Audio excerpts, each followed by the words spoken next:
Brands on Brands. Hey, what's up, everyone? This week we're talking all about email marketing and building memberships with Liz Wilcox, the fresh princess of email marketing. Check it out.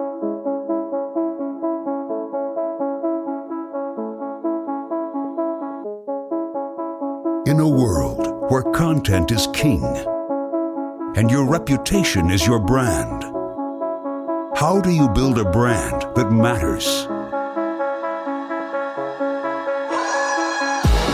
Welcome to Brands on Brands, a home for those that think different and push their boundaries. This is where branding that matters lives. Now, here is your host, Brandon Birkmeyer. Hey, what's up? Welcome to Brands on Brands. I'm Brandon Birkmeyer, your personal branding coach, and today is an interview show. That's right.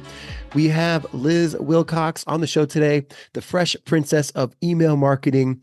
We are diving into all things email marketing. We're also talking about paid subscriptions, memberships, and how to do that as a personal brand. If you don't know Liz Wilcox, she's an email strategist, a keynote speaker who shows small businesses how to build online relationships and make money with emails. She's best known for selling a blog, turning a $9 offer into multiple six figures without ads, and helping you untangle the email knot with her simple framework. The email staircase is what she calls it. We dive into it today and much more. She loves the 90s, hence the name, the Fresh Princess of Email Marketing. She's a lot of personality. I met her in person and can't wait to share my interview with her today. My biggest takeaways, well, she's got me thinking about how can I use newsletters more in my business? How can I get people to subscribe to those newsletters and potentially develop that into a paid membership? That's all I got for you. Check out the interview. Here we go. Brands on Brands. All right, let's get going. I'm so excited to welcome our guest, Liz Wilcox, to the show today. First off, Liz, thanks for being here. Oh my gosh, I feel like I've made it. This is You, really exciting. you've made it. Yeah, I was like, oh, I have to get her on my show. We met in person at Podfest, and the Fresh Prince of Email Marketing, as the branding says. And I was like, this is the personality that you bring to the table in person, but then online that matches. I was like, I have to have her on the show. Oh, thank you so much. That's something I don't talk about a lot, but I don't want to say I worked really hard on my branding, but I worked hard enough and I created a couple brands before this that weren't fully in alignment. And so when I knew I was creating my personal brand, I was like, this is going to be the most Liz Wilcox thing that ever Liz Wilcoxed. So thanks for the compliment. No, it shone through. I mean, your personality completely matches. You're so fun to be around. So I was like, we're friends. Let's do this. Whether you like it or not, we are connected. Well, I like it. Yeah, me too. So the reason that I think our show audience is going to be excited today is that we get to talk about email marketing, maybe a little bit about memberships. And I feel like everyone talks about the importance of email marketing, but not everyone walks the walk, if you know what I mean. But even the people that do walk the walk, I don't know if everyone does it well. So first of all, why do you think email is so important? And then why aren't most people doing it well? Yeah. So raise your hand if you were alive in 2022. I know you're driving, you're doing the dishes, something like that. I think you were alive back then. And keep your hand raised if you remember when a billionaire bought a social media platform and suddenly it's got a different name, a different logo, it's lost all of its sponsors and advertising, and it's kind of lost a lot of its users too, right? That's why we need email marketing. As businesses, as brands, we need to own the eyeballs, so to speak, right? If you had built your entire following, your entire audience on that little blue bird that no longer exists, you might be wondering, where the heck are my people now? How can I connect with them? And you have to go searching for them, right? But with an email list, you own that list. People opt in. Yes, I want to hear more from Brandon. I want to hear more from Liz. And so it's very consent based and it's not like, building on borrowed land. You own that email list and you have a lot more control of your brand and the direction that it's going when you have emails. Yeah, I agree. And I still call it Twitter because it's weird calling something X and no one knows what you're talking about. Like, I was on X the other day. What do you mean? Like it's so out of context. So I just keep calling it Twitter, and like they've messed it up. That's on them. Yeah, it's That's on them. it's something else. Side note about branding, Elon Musk, apparently there's a rumor that he wanted to name PayPal X, like he wanted to rename it. And his, peers, colleagues, whatever, co-owners were like, nah, dog, that's a no for me. I've heard enough. So now he's just in control. But back to email, Wait, wait, Brandon wait. asked me, oh, okay, I go would, ahead. no, this is great. I don't mind tangents. I would love to imagine that what really happened is like a lot of us do. He is a domain, what's it called? Shopper. Like a And hoarder. yeah, and bought a lot of domains and happened to get the one letter domain X and was like, I have to use this for something. And he just keeps shoehorning it in. Listen, this is why we pay Brandon the big bucks for branding, because that's how his brain works. I think he's totally spot on. That's probably exactly what happened. He's like, X is a cool letter. I'm going to buy X.com. Holy crap. I can't believe I own X.com. What am I going to use it for? It's costing me so Oh much my gosh, money. that's hysterical. Yeah. Right. That If he is had so landed on a funny. planet with one of his rockets, he would have named that first moon X or whatever that he had landed on. Right. I mean, he might still, he could Right. just brand it, have a giant stamper. But I'll do the job of bringing us back on course because Okay. I shouldn't force you, the guest, to have to do that. You are in my home. I should treat you as such with all the warmth and welcomeness. So, what I think our audience wants to know is in the email world, it seems easy, but then you start to do it and you hit a bit of a wall. Why aren't more people doing this well? Well, it feels complicated, right? We get our emails and we see a lot of different types of emails in our inbox, right? We have bills, we have spammers, we have, people like Liz and Brandon, and then we have, the big names in there. And it just feels like this knot we can't untangle. Whereas with social media, we can kind of see patterns, we can see what's working for people, we can quite literally see the likes and the comments and the response to people's posts. You can't see if someone like me is sending out an email, whether or not it's any good. You only have your opinion of it. There's no social proof of whether or not I made money from that sales email that I sent you, right? And so it can feel really, really complicated. The second thing is a lot of email marketers, a lot of marketers in general, and this is where I'm going to get burned at the stake one day. This is like marketing hearsay. They'll tell you to tell stories. But, honestly, you probably didn't get in business to be a storyteller. Sure, people are naturally storytellers. Brandon and I just went on this tangent about Elon Musk, right? It was a great time. We want to tell stories, but a lot of us aren't really good at it. Hence, even me trying to bring Brandon back to the topic.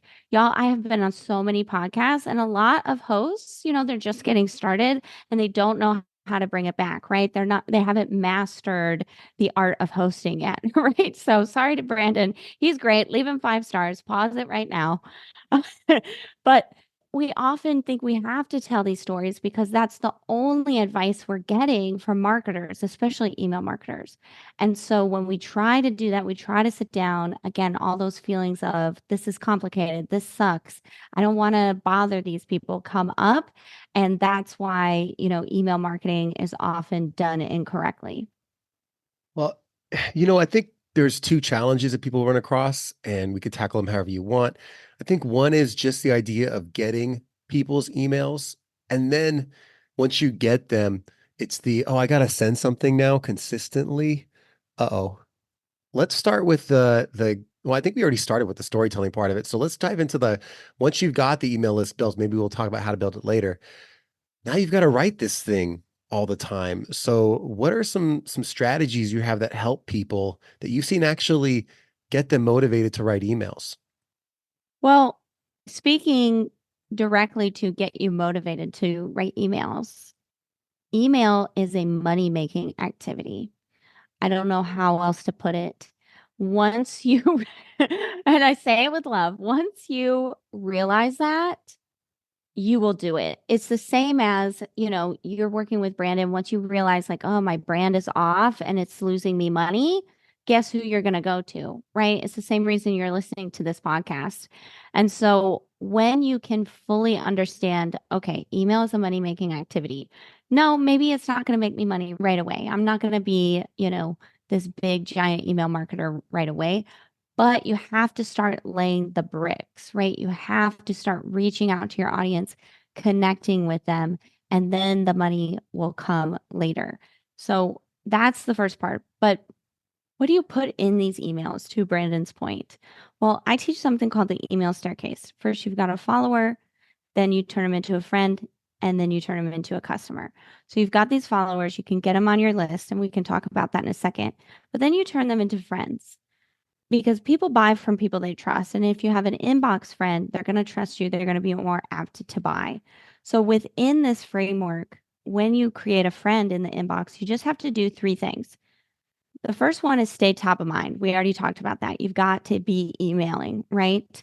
The second thing is show you're invested, right?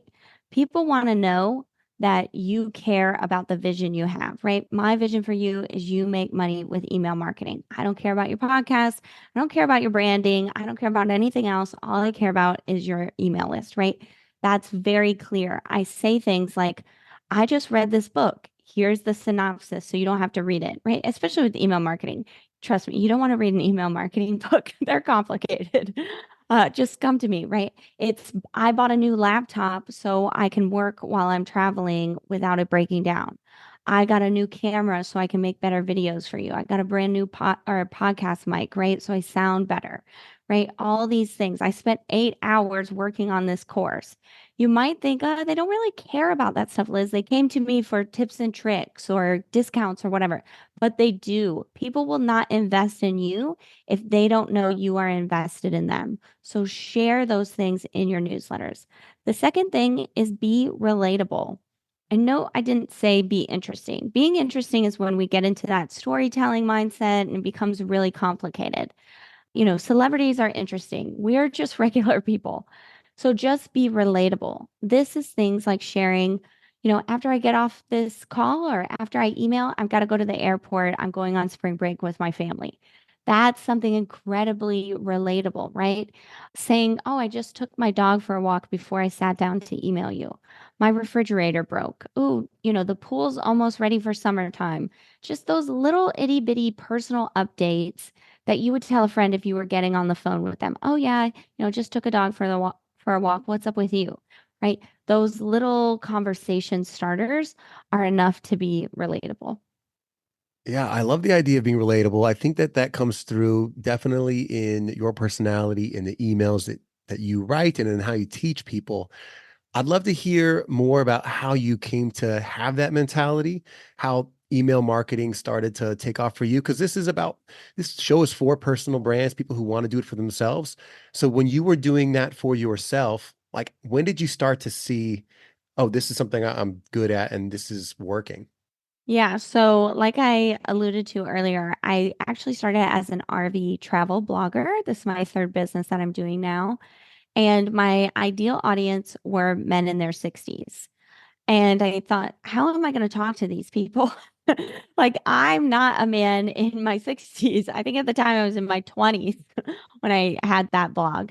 And I just realized, the same way, because I was a travel blogger. So you walk around the campground, you start to talk to people, right? And, oh, yeah, we went here, we went there. And I realized, oh, we're just relating to each other. We're finding these points in our travels where it can relate, where I could hang out with, you know, somebody from New York City on a Saturday night, having a drink over a campfire, but we have so much in common. And I was able to bring that into my emails. And just like I mentioned, that short personal update, 2 to 3 sentences about something you've done since the last time you emailed them. It's that relatability. Oh, I went here. I did this. Oh, the weather is really awful outside. I know a lot of marketers, especially I've seen very big email marketers say, cut the fluff, no small talk in your emails. And I almost cringe because I'm like, wait, no, that's how most people connect is through small talk, right? You want to be in your emails, especially in your personal brand. You don't want to be a sage on the stage. You want to be a guide on the side. So including that sort of small talk before you get into your program, your course, your new Instagram reel, whatever you're promoting that day is actually incredibly vital and important to building that know, like, and trust. Yeah, I think I like that because first it was don't do storytelling, and now it's well, what do I do instead? And I like the idea of well, you still want to be personal because if we're personal brands, people are gravitating towards you for some reason and they want to get to know you a little bit better. So I like the idea of dropping a little bit of reality into the context of the email, but you don't have to go crazy with it. It's just like this little glance into, hey, I'm a real person. I like that. Yeah, I love what Brandon just said about don't go crazy with it. Listen, it's a newsletter, not a novel. Just get in, get to the point, and get out. That actually shows that you respect your reader. And when you actually have something longer, like you have a long sales email or you have one of those, stories you really want to tell your audience, they are more prone to listen because you've been respecting them each and every week in the inbox by just, having that relatability piece. Again, you're a personal brand, you need that for sure. And then just getting to the point and, you both can go on with your day after that. I love that. And I want people to know that you're not just kind of sharing ideas that you think will work. Liz has an amazing email about email marketing. And that's not something easy for people to want to be like subscribing to generally. I mean, it's marketing talk, right? I don't think that's like the most fun subject. It's not like meditations or whatever it might be, or comedy, right? But people are signing up and they're paying you. They're paying you have a $9 a month subscription that provides, and I'll let you explain it better than I do, a service. And I'd like to know how that kind of took off for you and how it's doing today. Because I think it's interesting. And I know a lot of people don't realize that they could be making money off of sharing their tips every week or month. Yeah, I mean, amen to that. So I have, like Brandon said, a really low cost membership. It's $9 a month. And every single week, you just get a piece of content. You get a weekly newsletter template. So essentially, it's kind of like a paid newsletter, right? Where they're getting these tips, these tricks, these little mini trainings every single week, because each template comes with like a 3 to 5 minute video, right?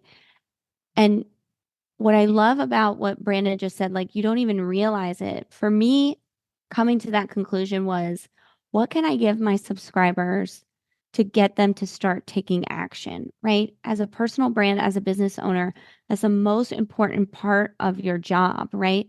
It's, if I can get these people to take action, they'll probably tell other people about me, right? And so for me, it was just knowing there was this gap in the market. A lot of email marketers, and maybe, you're some kind of service provider right now. A lot of us service providers, we get this advice of, well, don't talk to the beginners because, they don't have a lot of money. Talk to the people that can hire you for the one-on-one service. Charge really high rates so you attract those, premier luxury clients. And I was like, well, premier luxury clients, that takes a lot of time, but I know I can talk to that, to everybody. I love talking to people and especially beginners. And so I found that gap in the market where people weren't really talking a lot about newsletters. It was kind of, Brandon said it best at the top of the hour about how do you even know where to start, what to say, right? Everyone's kind of scrambling, writing emails that don't work every week, which is why email feels so, crappy, right? And so I said, well, I could solve this problem. And I said, hey, $9 a month, I'll send it to you every single week. And yeah, it's turned into this sort of paid newsletter membership. And I know that, you listening out there, there's got to be some little tiny gap in the market that you can fill, or even, just, hey, I want you to take action. So put money down every single week, every day, whatever you decided. I'm going to give you these little mini tips, these little baby steps to get you where you're going. Oh my gosh, I'm so excited at the prospect of you doing that. Well, so a membership, right? They're going in and they can now access these templates that you've been adding. And then there's this archive of all these useful things that they could have, which is bigger than just getting an email and it being kind of lost in your inbox. They have a place they can go and find all the things.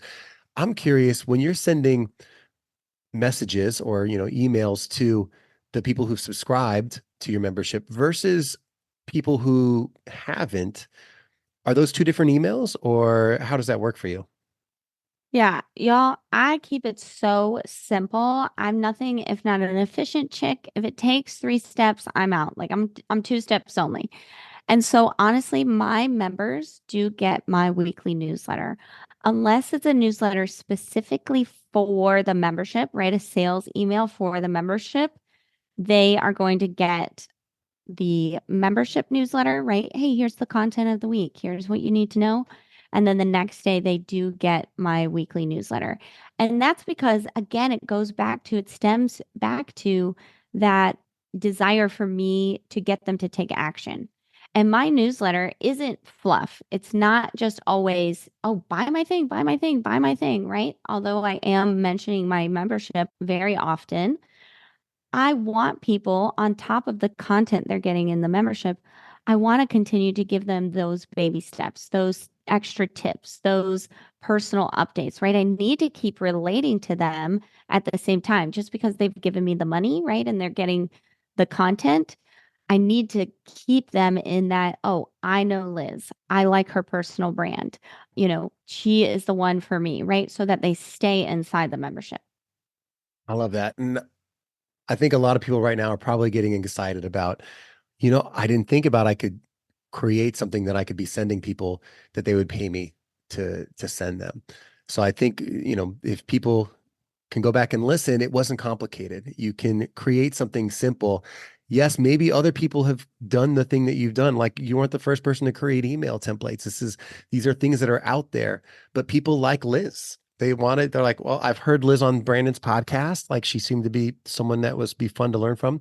I'll go with her. And the same thing I think could happen for the audience. If they can find the people around them that like them, it doesn't have to be completely innovative and different. It just has to be useful. I love that. And yes, when you have a personal brand, injecting you into everything you do is important. I've had people join the membership and stay and say, "Well, I just like you." In fact, I had a member on a live Q&A. I got really nervous. This is a fun little story. She gets on the microphone. "Hey, Liz, I've been in your membership for over a year and I've never used it." And I was like, "Oh no, this is the public like crucifixion. Like something's about to go down." And I said, "Oh, well, thank you. And can I help you?" She said, "I just wanted you to know that I knew I didn't need this thing, but I just love you so much. And I love your passion for this topic. It helped me keep it top of mind so that when I was ready, I could attend this call." And then she asked the question. And I was like, "Well, I don't want you to buy if you're not going to use it. I guess I should start a Patreon," right? Like just, something for the brand. But that does happen. It's, of course, you want to give something useful, like Brandon said.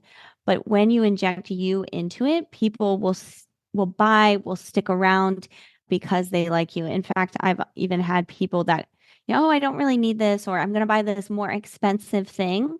And then they come back and they say, "Oh, that was too complicated. Turns out I need those little baby bricks that you're giving me over here." And they come back. Yeah, no, exactly. And I think what my wheels are turning, but what I think I'm getting most curious about is, if I want people to get on this email list, you know, A, what are your recommendations?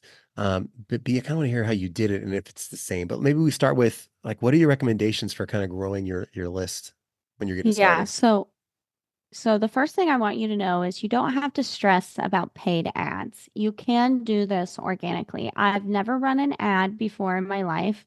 I was actually on a call teaching about memberships the other day, and someone kept like he literally said in front of everyone, "I don't believe you."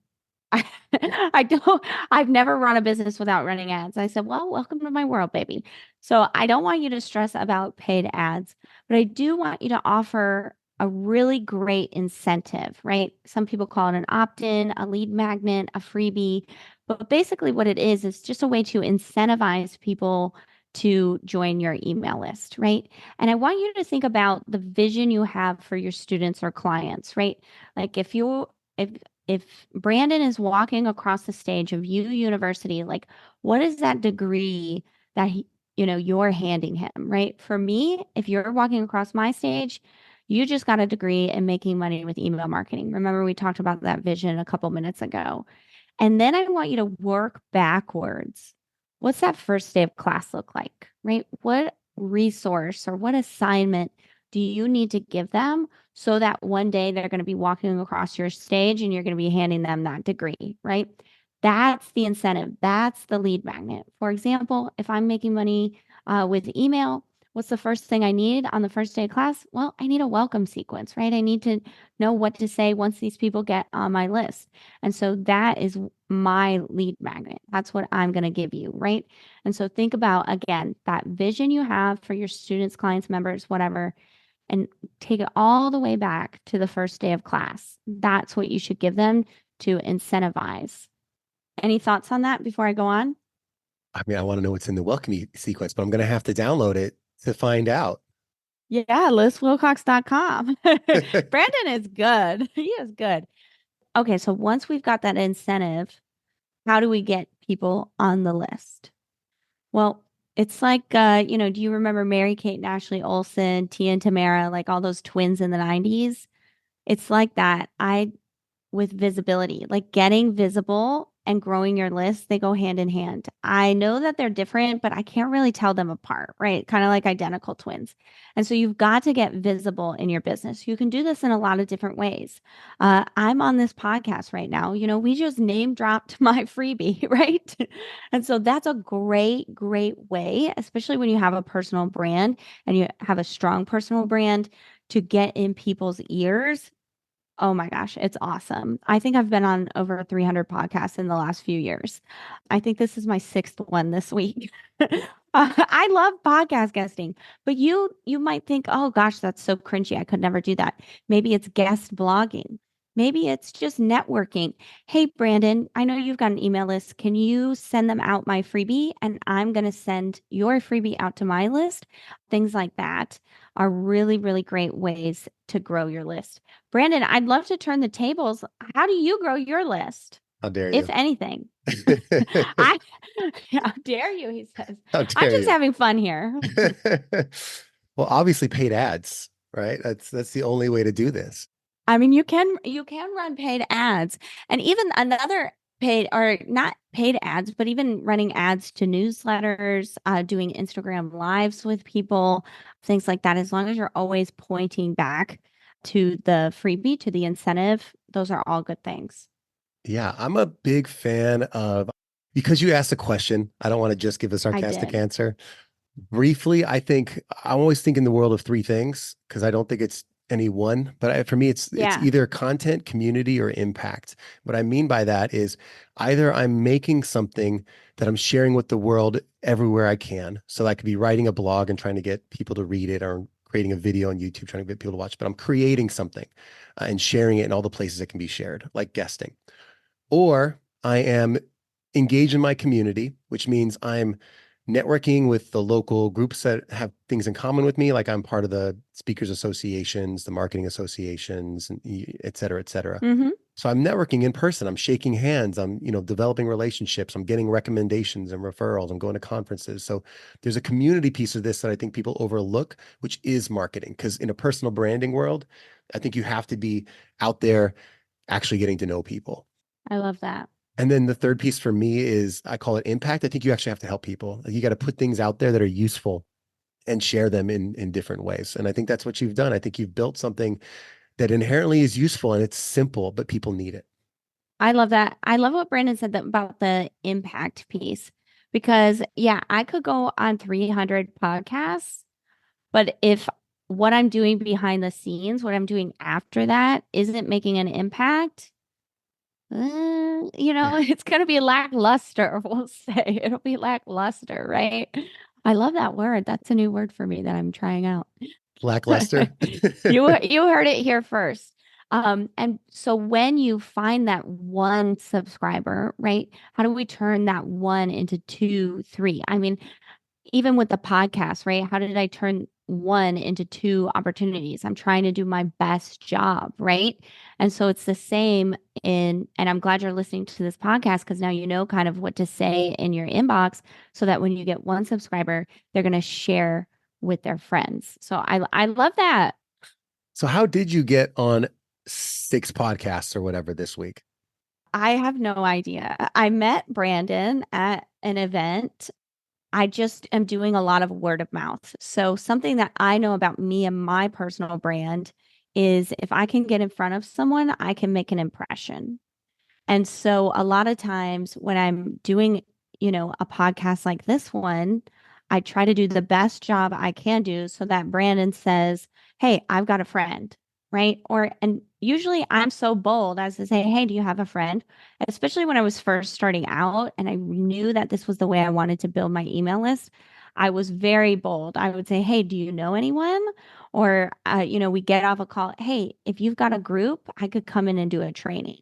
And then suddenly I've turned that one opportunity into two, right? And so then, somebody might be on that call.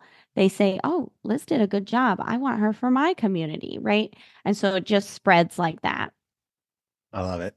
Now, I want to just pick and see if there's something else here. What else besides podcast guesting would you attribute to some of the growth you've seen? Well, number one, going back to what Brandon just said about impact, I think the product that I have, and even my free newsletters, I put a lot of thought. And by a lot of thought, it's not like I'm lamenting over them and, spending hours and hours, but I know who my customer is. I know what they need, and I want to deliver it in the simplest way possible. And especially for something like email that feels complicated, if I'm able to give it to them very simply, they stick around, right? The second thing that's directly related to that impact is an affiliate program. So if you promote my thing, I give you 50% of that $9. So you're making $4.50. In fact, my affiliates, because I'm paying fees, they get paid more than I do for the sale, right? But I love that because it goes back to that impact. I want to help you. My whole thing is helping people make money. So the affiliate program makes sense. I'm helping them make money, even if it's just $4.50 at a time. I just did my payouts. Actually, they went out today, mid-March. And, I paid out 100 people like $3,000, right? So it adds up for sure. When I opened up that affiliate program, because I had been creating a product that actually made an impact on so many people, that affiliate program got really full. And whenever I do a push, "Hey guys, it's my membership's third birthday. Can you put this out?" Y'all, my membership's third birthday, I had a sale for $3.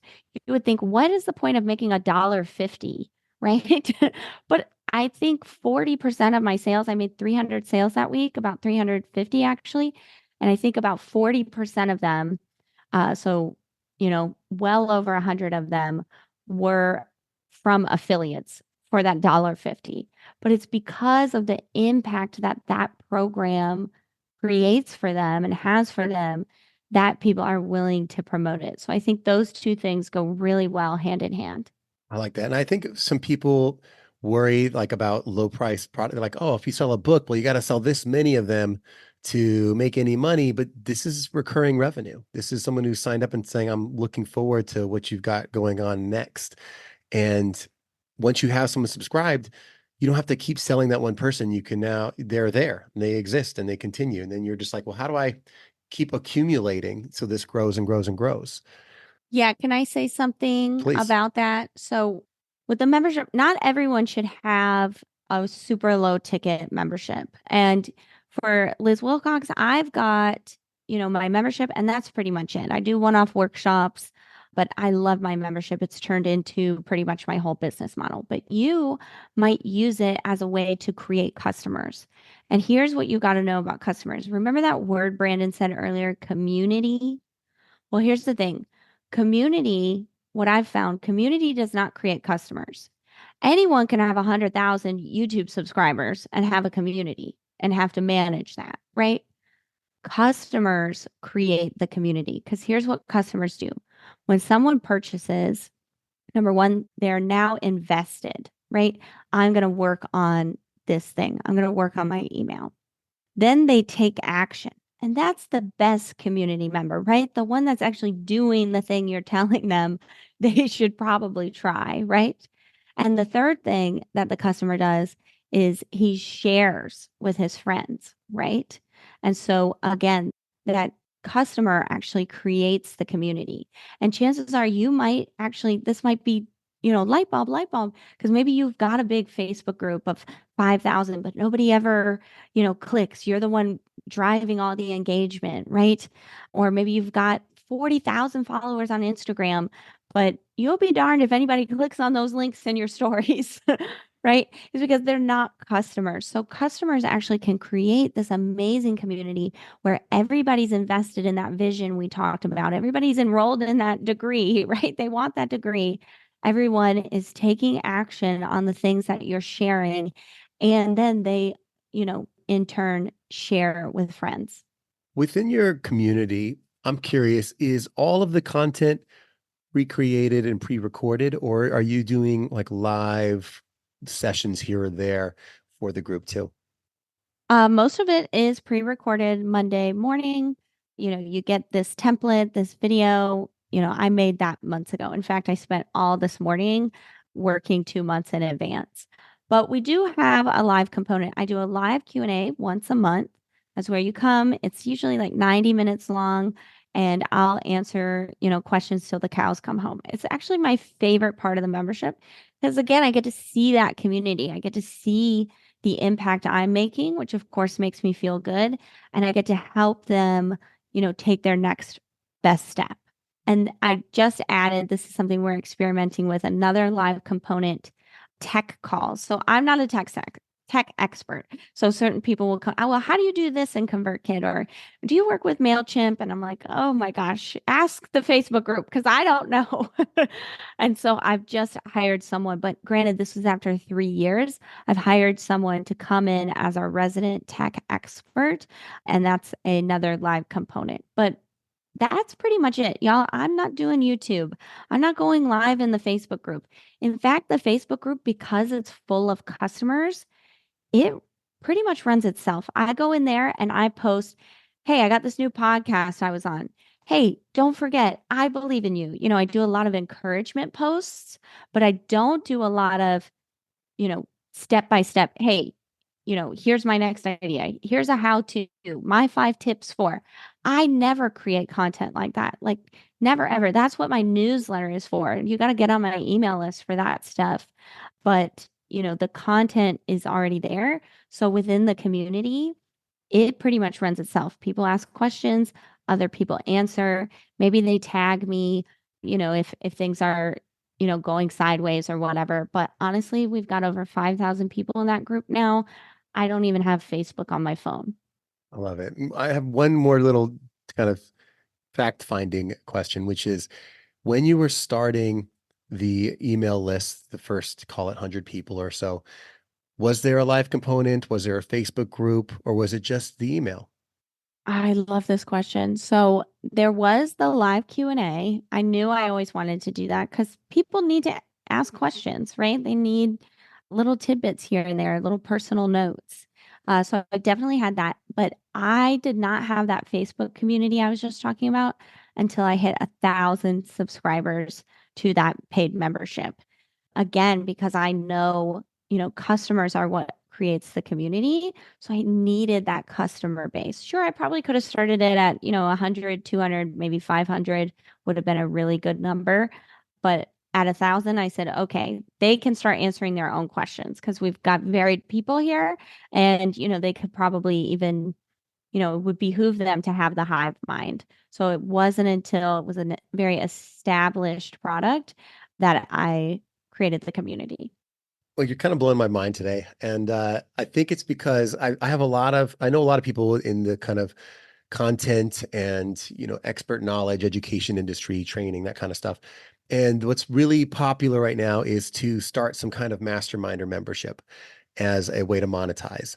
But the fear, and I see this when I talk to the people I know, the fear is that they'll try to launch this thing, they promote it, they pitch it, and they worry that they'll only have like 10, 15 people join, and then they'll have these live calls and it'll be 2 people or something like that. And that the membership then won't feel valuable because it was built on this idea that, hey, it's community.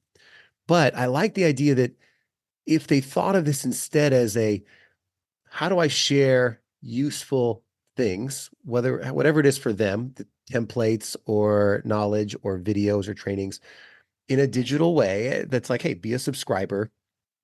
Why don't they start their membership like that? Because then there's not really transparency to how big it is. It could be 10 people, and then next month it could be 10 more. And then eventually you hit 1,000 people and say, hey, we're going to add this thing. And I think that if they think like Liz a little bit, I mean, no one can think like Liz, but if we tried, you might start a little bit smaller, not put so much pressure on yourself. Hey, man, I agree. Start small. I think a lot of people, we just overcomplicate things, or we try to copy what other people are doing. And even, Brandon made a joke about, oh, you think like Liz. But I always, in every training I do, I always have a disclaimer. And I say, you are your own person. You are your own creative. Otherwise, you wouldn't be here listening to this. So don't be afraid to deviate according to your gut. Are you having a mastermind because everyone else is having a mastermind? Did you add a live call because that just sounded good and valuable? But really, we're recording this. It's 2024. Who's got time for live calls, right? Like, not a lot of people. And so meet your customers where they are at, right? Even if you did do a mastermind, does everybody need to be on a call all the time? I've been in the same mastermind for a few years, and every year, our calls get shorter and shorter. I don't need a call, but I need you to text me back if I text you, right? As the facilitator, right? So think about what kind of responsibilities you want, how you can meet your customer where they are at, and then craft your offer from there. I like it. I like it. So as we're coming towards the back end of the call here, I'm curious, is there anything kind of in the email marketing space, which, has been around forever? Is there anything that you're just excited about in what you're doing with the newsletter or with your membership or with just email marketing in general? Thanks for asking. I'm so excited. Brandon has asked me such good questions today. Holy crap. I am actually really excited, and this might sound kind of, I don't know, snarky. I'm excited for the backlash of AI. I'm so excited. So in 2023, it was like, the rise of AI and using everything for AI. You can automate this and download this transcript and 10 clips and this, that, and the other. And, I'm even seeing a lot of my competitors, I guess you could call them, a lot of my peers, selling AI with email. And as someone I sell templates, you can copy and paste them, right? But they were written by a human. And I'm not saying you can't use AI with email or for anything. You should definitely use AI. But I want to caution people about, like, okay, let me back up. Let me tell you a story about McDonald's and Chick-fil-A. Both of them are using AI in their business. Which one is succeeding, right? You go to McDonald's, there's nobody at the counter, right? You have to do your order yourself. That's a really crappy customer experience, right? You go to Chick-fil-A, they're using the exact same technology, but they have actually added employees. I live in the South, so, there's a line around, there's Chick-fil-A's caused traffic where I live here in Orlando, okay? Because people love it so much. They love the experience. So I'm excited for people to, I don't know, sort of wise up that if they use AI too much, especially in their email marketing, where email is such a human to human connection, I'm excited for people to wise up and realize, actually, I don't really need AI. I just need to do what Brandon and Liz said at the top of the hour. I just need to show that I'm invested. I just need to become relatable. I just need to stay top of mind. And that is actually pretty simple. Like, so simple that I don't need to use ChatGPT and other things. And I'm so excited because you're going to see the most amazing results when you can just be a human talking to another human. I hope this changes a lot of people's thoughts and approaches to email marketing. Cause yeah, I think you could easily go down the lazy road And I haven't seen one well-written thing that I would want to read as a human that was written by AI without a lot of creative intervention. So I love tools. I'm a big tools fan, but the creativity of who you are as a person, I'll stand behind that till the cows come home, because I think when you are the business of you and you are connecting and trying to get people to buy in, they're buying in because it's you. And when you take that away, you suddenly are a commodity. You're no longer what makes you unique and a brand. So couldn't have said it better myself, Liz. I've had so much fun talking to you today. Thanks for coming on the show. Thanks so much. I can't wait to see what everybody does with email. All right, everyone. And if you forgot, go to lizwilcox.com. There's a huge pink button there, and get started. Get your newsletter built and build that business. Appreciate you guys, and we'll catch you next time.